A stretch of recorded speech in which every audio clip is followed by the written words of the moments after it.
திருமகள் TV பல்சுவைகள் படைக்கும் பாசறை. வாலிப கவிஞன் வாலி என தமிழ் சினிமா ரசிகர்களால் கொண்டாடப்பட்டவர்தான் பாடலாசிரியர் வாலி.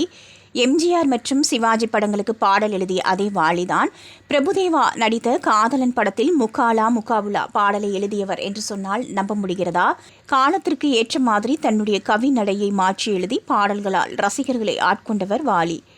பாடல் எழுதியதோடு நிறுத்திக் கொள்ளாமல் ஒன்றிரண்டு படங்களில் நடித்து இவருக்கு காமெடியும் அழகாக வருகிறதே என ரசிகர்களை மெய்மறக்க வைத்தவர். வாலி எழுதிய பெரிய அளவில் வெற்றி பெற்ற ஒரு பாட்டின் பின்னணி கதை ஒன்று வெளியாகியிருக்கிறது.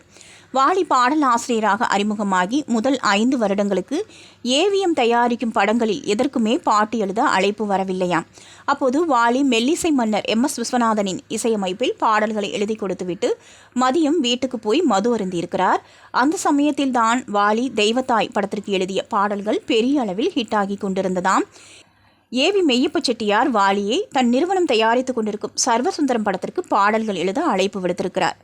வாலி என்ன செய்வதென்று தெரியாமல் உடனே குளித்துவிட்டு போதையுடனே சென்றிருக்கிறார். சிட்டுவேஷன் சொல்லியதும் வாலி எழுதிய பாட்டுதான் அவளுக்கென்ன அழகிய முகம். சில நேரங்களில் பழைய பாடல்களை கேட்பதற்கு கொஞ்சம் சலிப்பாக இருக்கும்.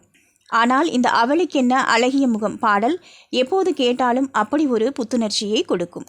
திருமகள் டிவியை லைக் செய்து உங்கள் நண்பர்களுக்கும் ஷேர் செய்வதுடன் சப்ஸ்கிரைப் செய்து ஆதரவு தாருங்கள்.